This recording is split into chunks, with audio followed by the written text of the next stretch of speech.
That's what's going on. I hope you guys are having a good day. My name is Dr. Boyce Watkins, and I want to say welcome to the Black Financial Channel. That's theblackfinancialchannel.com. Today, we're going to talk about the rise in online gambling and how this is ruining a lot of young men. There's a big increase in the amount of gambling addiction that has come from a lot of these online gambling sites, the legalization of gambling, the result of the pandemic. I'm going to explain to you what's going on and just give you some warning signs about how this kind of stuff can really ruin you financially. So get comfortable, buckle up, seatbelt. We're going to get started on the Black Financial Channel right now.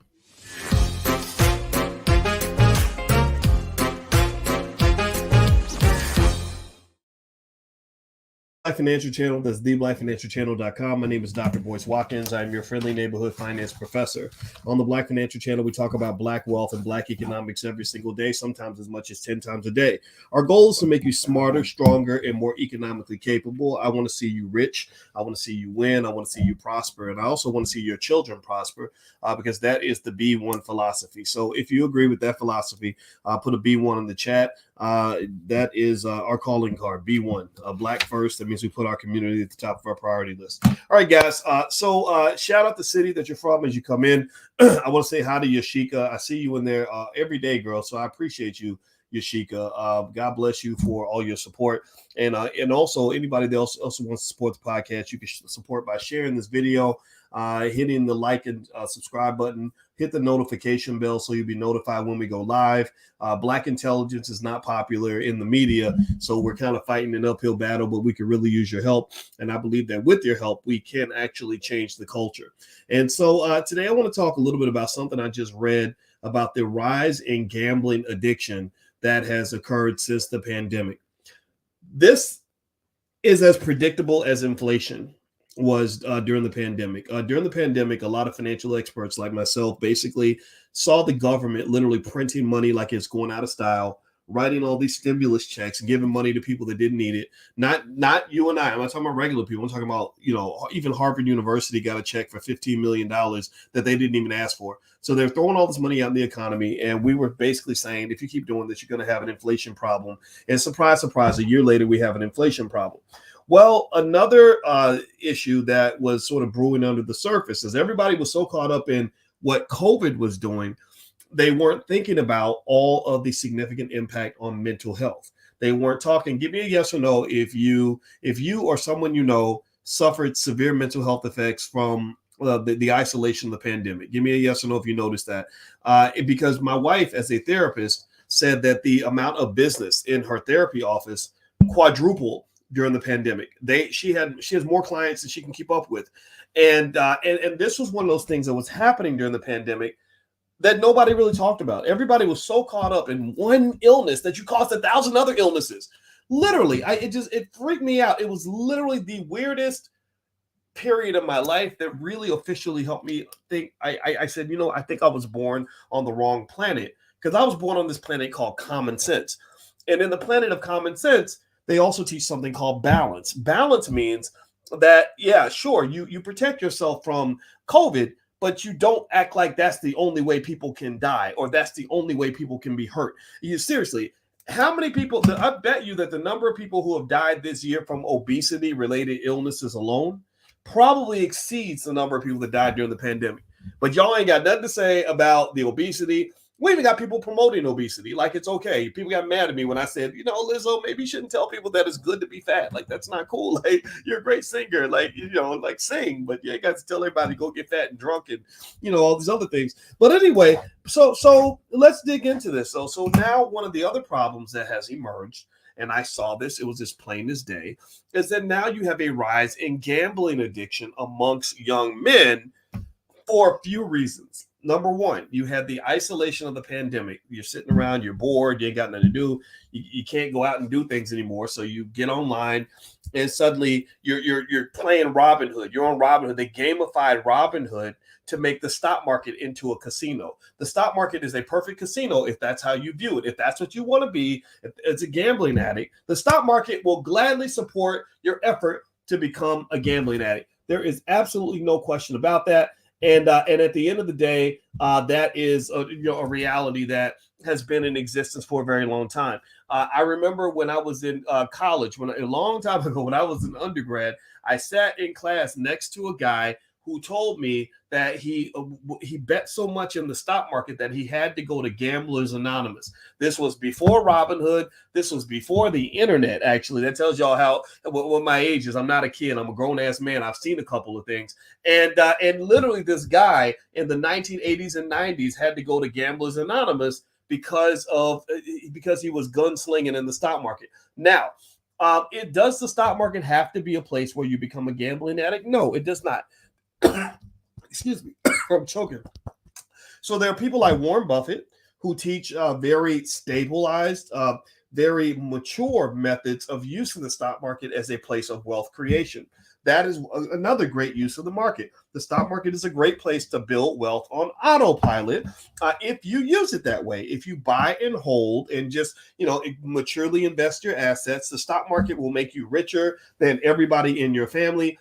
This has been the continuous gospel of this platform. Most of our people don't listen. We listen because we're listening to rappers who are half of whom are broke, the other half going to jail, the other half got drug addictions, but y'all still listening to them and not listening to the smart people in your community. That's part of the reason why you have the same problems over and over and over again. So here is something I'm going to lay out but it's only for people who have common sense. If you're in this category, pull out Dr. Boyce, the finance professor, and Uncle Boyce, the OG, and I'm also going to pull out Mr. Boyce Watkins, the husband of a therapist. Give me a yes in the chat if this information can benefit you, if you want to hear this. Give me a yes. I'm looking for the people that have common sense. I'm not looking for the people that are going to get easily offended. I'm not looking for the people that want to continue the dumb shit. I'm not looking for people that don't want to advance. So give me a yes in the chat if this is information that you actually want to apply in a productive way. All right. So here's the deal. And this is another thing I forgot to mention this. My wife also happens to be an expert on addiction. She teaches college classes about addiction. So this is not just a guy arm waving on the internet. This is real science here. So a couple thoughts come to mind. Number one, the pandemic naturally led to gambling addiction for two reasons. One, you had a lot of isolated people who are very depressed. Depressed people tend to do things that give them these jolts of endorphins in their brains that make them feel better, right? Just like sex can become something you become addicted to. Alcohol is easy to become addicted to. Crack cocaine, you can become addicted to that. And also gambling. The four vices. Now, pay attention, ladies. If you're thinking about marrying a man, you need to look out for the four vices. And also men, you need to look out for the four vices within yourself. The four things that I pay close attention, the way I became a quote unquote successful black man, if that's what I am, I don't know what I am, is I watched black men around me who failed. I looked at great people, great men, and I watched them crumble. And I said, what was the reason that they crumbled? It typically came down to four areas. The four things that will take a man down are an overcommitment or an addiction to sex, drugs, alcohol, or gambling. Those are the four things I've seen destroy men. Bill Clinton went down because he couldn't. He had to go get some what in the Oval Office, right? He could have waited till after work, but instead he needed it right there on the job. Drugs. I've seen many men go down on drugs, either selling drugs or using drugs. That's why I am very anti-drug. I think that black people we should have a clear standard to say we are very much anti-drugs. You bring drugs in our community, we're going to do what the Chinese used to do. We're going to chop your damn head off, because I really believe drugs have ruined so many of our families. Give me a yes in the chat if you've had relatives get hooked on drugs, or if you've seen somebody get killed in your family over drugs, or you've seen somebody go to prison over drugs. Give me a yes. So drugs are terrible. Drugs were deliberately laid into our community to destroy us. And for some reason, we look up to artists who will openly promote, who are paid by white and Jewish owned companies to openly promote drug addiction to your community. If that ain't in a conspiracy, I don't know what is. If that ain't some BS, I don't know what is. And I personally think y'all should be mad about that. I don't think it's like something where you should just say, well, he is making money, Dr. Boy. He's a successful artist. He's successful. Why is he successful? Why would you look at somebody who's trying to kill your children and call them a success? That's not a successful man to me. That's a loser. So at the end of the day, you got to read the writing on the wall. So I said sex, drugs, alcohol. How many of you have the drunk uncle who has been like messing up, everything in the family for the last 20 or 30 years? How many of y'all got the uncle who sits in the basement and drinks all day and thinks that's cool because that's what he thinks other men do? All right, this is not manhood. This makes you look like an irresponsible piece of shit. Seriously, I'm sorry. Forgive me for saying this, but it's true. I've just seen it. I've seen that guy who drinks so much that he forgets to pick his kids up from school, so his kids don't respect him. He passes out in the front yard, so the kids is stepping over daddy, like daddy drunk again, right? That's not cool. There's nothing cool about all of that. And this is important because remember, this is not just an economic battle. Before you win the economic war, you must win the culture war. Before you win the economic war, you must win the culture war. And you ain't got to win the culture war in the whole black community. We ain't going to win that one. White folks got too much money. They're spending too much money mass promoting ridiculous behavior in your community. You're not going to win that big culture war. I'm not trying to win that one. What I'm saying is you got to win the culture war in your own family and in your own space. So when you talk about alcohol, there's a reason that alcohol was named the most dangerous drug in the world. It's because of all kinds of crazy things that happen when people get drunk. Megan Thee Stallion gets shot in the foot by her drunk ass boyfriend who never was taught by his daddy that you don't run around with a gun on your hip while you've been hitting the liquor bottle. You don't mix the Henny and the Glock at the same time, or you'll be doing 25 years in prison and your girlfriend might get shot in her foot. That's just not cool, not smart.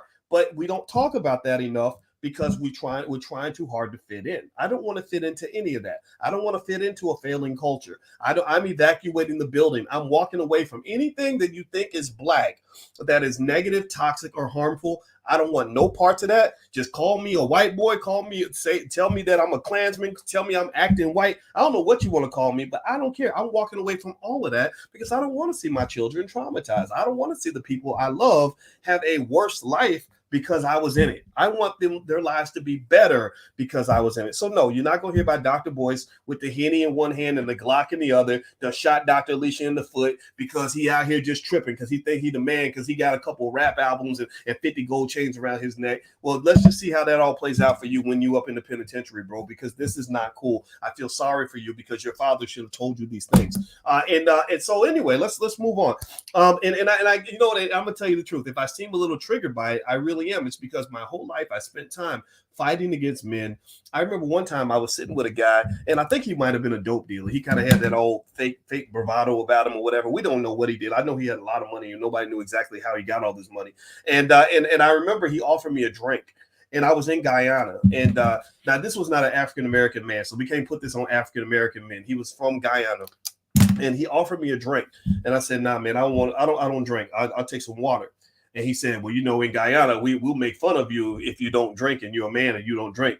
And I said, "Well, I make fun of you because you look ridiculous when you get sloppy drunk. Like, I don't want to be out here breath stinking, acting a fool, embarrassing myself and my family. So no, pass me the water." And Shaquille O'Neal, to his credit, did that. He went on Drink Champs, which I don't like that show because I don't like the idea that you want to show like you're proud of how quickly you are destroying your liver. Like you're proud of how quickly you're pushing yourself to an early death. Why the hell do you want to be a champion at something so terrible and toxic? Why not just say, I get a little drink every now and then, or I might drink a little beer or a little wine or a little vodka or whatever every now and then.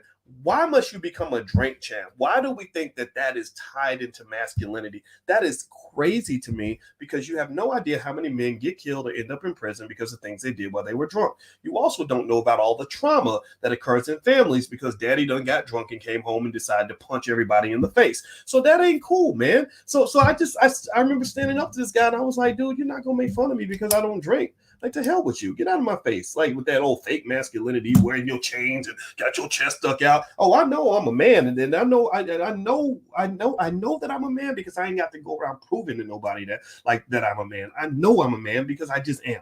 So anyway, let me keep going. Let me get to y'all done got me triggered, man. Do me a favor, hit the thumbs up button, thumbs up, share, subscribe. This platform's actually on Spotify and also on Apple. If you want to listen to this podcast, just look up the Dr. Boyce Breakdown. You can find it there. Also, just a reminder, I have a book out called The 10 Commandments of Black Economic Power. You can get a copy on Amazon. Feel free to go to Amazon, or you can go to drboycebooks.com. It's totally up to you if you want to take a look at any of the books that I have. I want to make sure you guys know about that. All right, so the last of the 4 vices. So I mentioned the 4 things that can bring a man down, and this is important for any man that wants to be successful, so we mentioned sex. So sex is cool, But sex with too many women in too many places will get you in trouble. It'll get you a lot of diseases, a lot of baby mama drama, a lot of terrible distractions, and you might luck out and actually get a false accusation, some sort of Me Too situation where you get accused of something that you did not do.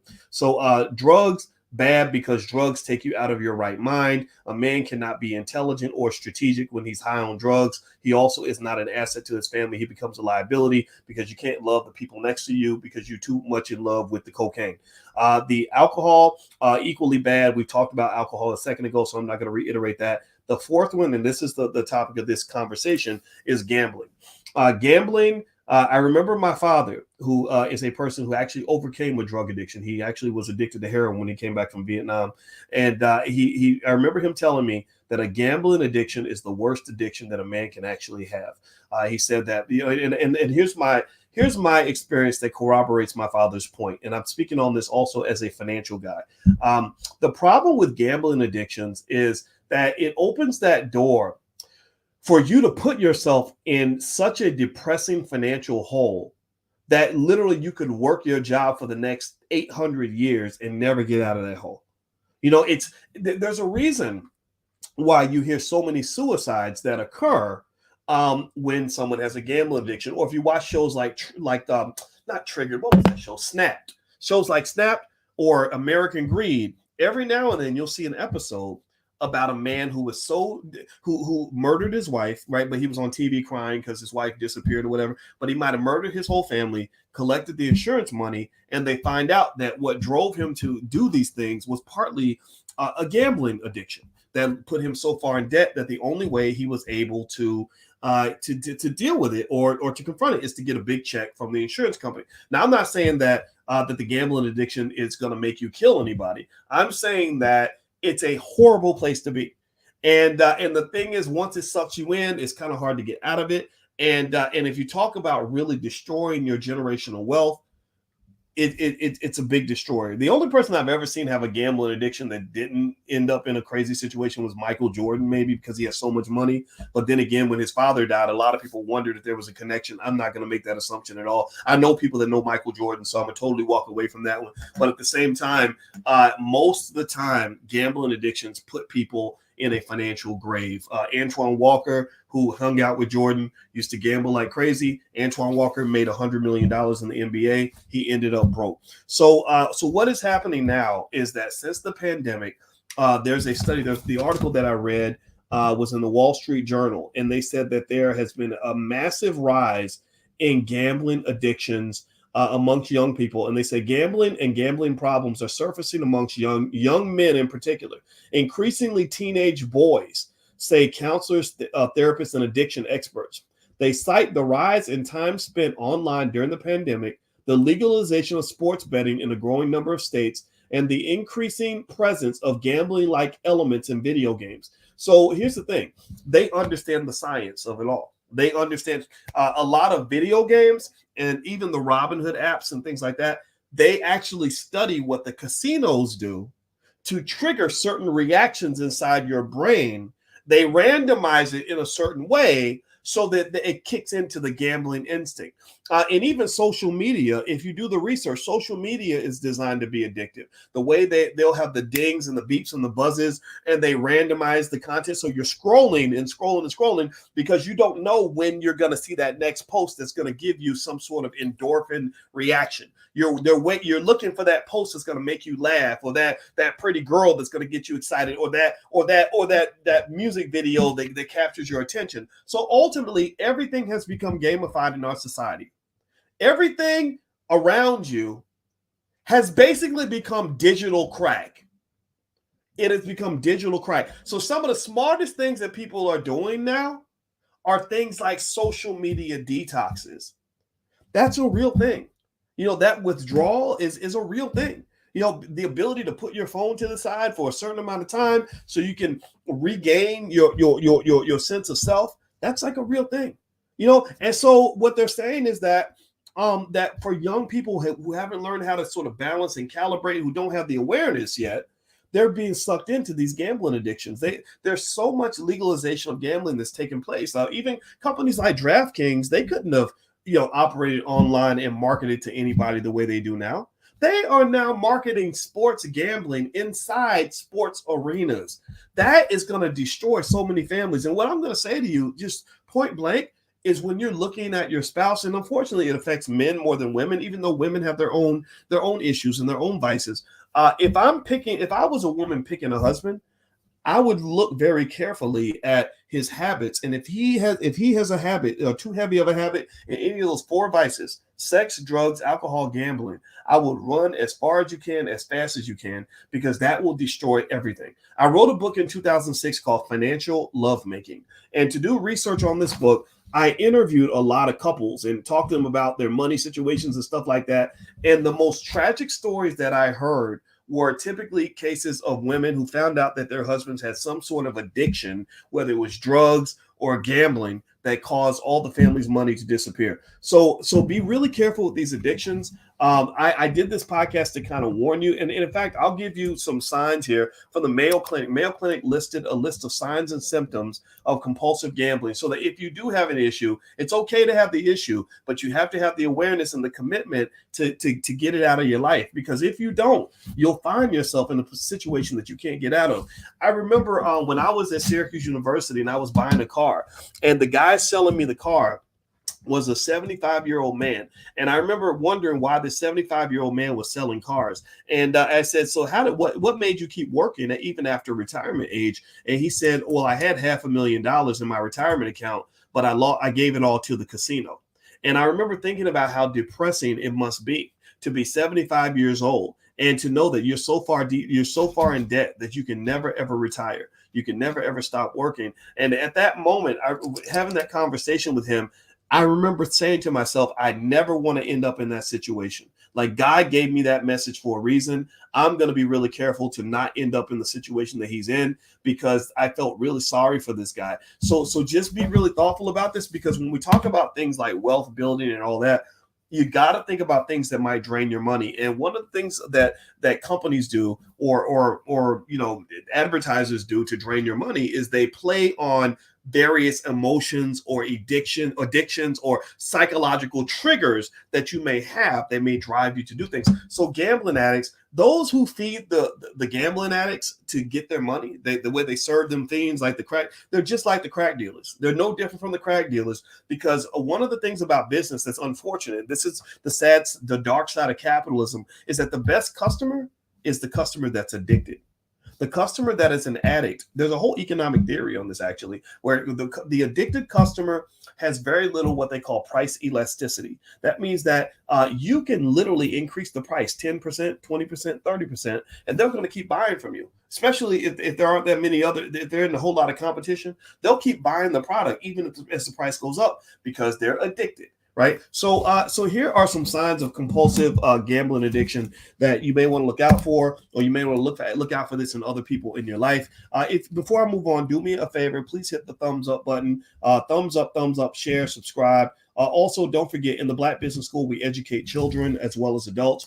We have a whole Black Business School for kids, and we are training your kids for you live. If you want to join us, we're doing a Black Wealth Boot Camp for children starting on the 27th, where we're going to cover 15 things every Black child needs to know about money. At the end of the training, the children will be eligible to take a little exam to get a certificate that they can print out and put on their wall. So if you'd like to join us, just go to my website, boycewatkins.com. You'll see the link right there at the top. Or if you're on Instagram, you can hit the link in the bio. All right. So here are some signs of compulsive gambling addictions.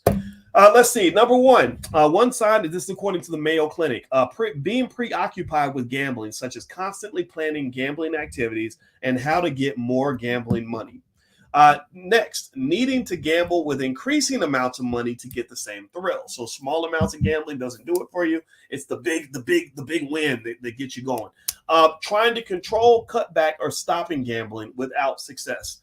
Next, feeling restless or irritable when you try to cut down on gambling. Number 5 or something, I guess. Gambling to escape problems or relieve feelings of helplessness, guilt, anxiety, or depression. So this isn't just for gambling. This is really any addiction, because most addictions are driven on your need to escape. There's a lot of depression in our community. That's why a lot of people will sit there and scroll on social media when they're depressed. There's studies that show that scrolling on social media is linked to depression.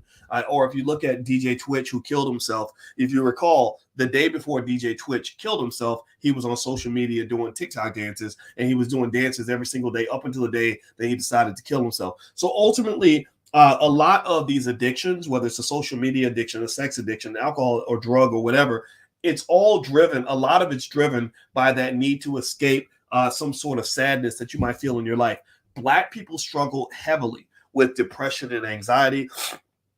There's a whole book called Black Pain, written by Terry. I can't remember her last name, but I think Terry Foster, if I'm not mistaken. Maybe I got her last name wrong. But there was a great book called Black Pain, where she talked about all the Black women that are struggling with depression, and that depression may show itself in various forms of addiction. It could be sexual addiction. It could be a religious addiction, like I'm addicted to Jesus because Jesus is the only thing that can make me feel better, or it could be some other form of addiction. So women and men both have our struggles in terms of things that we might do a little bit too much. Next, trying to get back lost money by gambling more, chasing your losses. So you lose money and you keep betting because you keep thinking you're going to get it back, but you never do. Lying to family members or others to hide the extent of your gambling.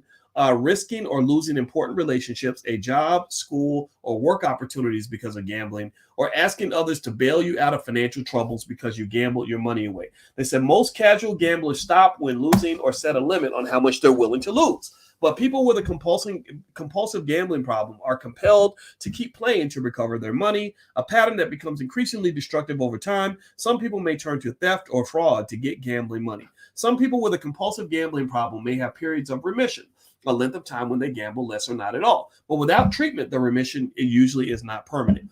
So you should see a doctor let's say they have family members, friends, or coworkers express concern about your gambling. If so, listen to their worries, because denial is almost always a feature of compulsive or addictive behavior. It may be difficult for you to realize that you have a problem. Causes, exactly what causes someone to gamble compulsively. Maybe let's see, they said it could be linked to a combination of biological, genetic, or environmental factors. They said the risk factors for gambling addictions are mental health issues. People who gamble compulsively often have substance misuse problems, personality disorders, depression, or anxiety. Compulsive gambling may also be associated with bipolar disorder, obsessive compulsive disorder, or attention deficit disorder. Age. So actually, when they talk about ADHD, it makes me think about all the Black boys that they put on those drugs when they were young. And I feel like it opens that door for other drugs when they get older. Age. Compulsive gambling is more common in younger and middle-aged people. Gambling during childhood or the teenage years increases the risk of developing compulsive gambling, but compulsive gambling in the older population can be a problem also. Sex. Compulsive gambling is more common among men than women. Women who gamble typically start later in life and may become addicted more quickly. But gambling patterns among men and women have become increasingly similar. For family or friend influence, if your family members or friends have a gambling problem, the chances are greater that you will too. I remember I had a buddy whose father used to always go to the horse track, and they were always at the track. And my friend would go to the track with his dad all the time, and they would gamble. And then one day my friend got killed, and there were people who came to me and said that they think that my friend might have been making money the hard way, if you know what I mean, making money in a legal way. And I said, no, he would never do that. Why would my friend ever do something like that? And then I thought about that gambling addiction. I thought about that compulsive gambling that I saw from his father, the way it affected him. And it made me then think like maybe there was the possibility that maybe he made some bad choices in order to get the money he needed to gamble. I don't know if that's true or not. It could be all speculation, but it did make me think and reflect honestly. So a lot of times the way you end up in various forms of economic slavery or doing things that are out of character or doing things that are going to get you in a bad situation typically come from, having some sort of financial vulnerability, right? Some sort of financial vulnerability. It may be a vulnerability in your soul. Maybe because your self-esteem is low, you feel like you got to buy Gucci or buy Louis or buy Henny or whatever, or some luxury brand in order to feel better about yourself. Or maybe your financial vulnerability is that your parents never left you any wealth. They never taught you anything about economics. They did not invest for you. So you're out here in the world and you have no money. So if you don't have money, then next thing you know, you're sleeping with some fat, ugly man in order to get your rent paid. And it's making you feel worse about yourself. But you're doing what you got to do. right? But you're not really kind of doing what you gotta do, but you're doing what you feel like you want to do, or that you kind of sort of need to do because you put yourself in, or somebody put you into a bad situation or to a corner. So there's some other vulnerabilities. So here they're saying that some of the vulnerabilities to compulsive gambling may be, some things like mental health issues, or influence from your friends or family, or maybe, let's see, they're talking about personality characteristics. Now, some complications of compulsive gambling can have profound and long-lasting consequences for your life, such as it can affect your relationships, it can cause financial problems, it can cause legal problems or imprisonment, poor work performance or job loss, poor general health, suicide or suicide attempts or suicidal thoughts. So a lot of times when somebody might kill themselves, I'm always wondering, where were they financially? There's one of the three key areas I imagine that will lead to a person taking their life. In a lot of cases, it might be something serious financial that you can't get out of. It might be, in fact, I think the OJ Nicole situation, I believe that might have been linked to drugs or money, or both. Or something going on with your relationships, maybe like a bad marriage. You see people, a lot of times when people get killed, they're killed by someone who loved them a couple months earlier, right? Another area would be your health, maybe just your physical and your mental health has gone bad, obviously, right? So generally speaking, the reason I'm sharing this with you all is because I just kind of think that an awareness of these things, I don't think I know that having an awareness of things like addictions can protect you, not just from what you do, but also from what the people around you do. There's a concept that we've talked about on this platform that I worked on extensively during my dissertation process, which was called financial contagion. Financial contagion. Financial contagion, one manifestation of that is that your outcomes aren't just a product of what you do. Your outcomes are a product of what people around you do.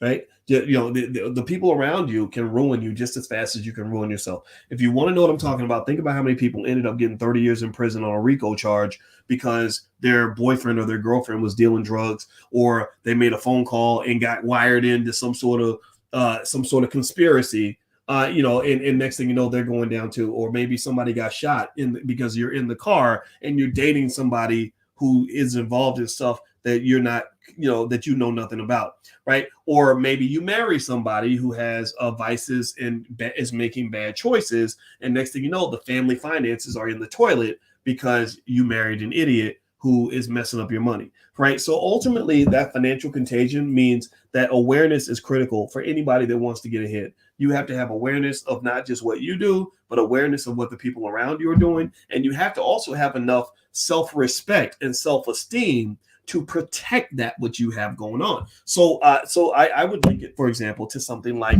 sexual promiscuity.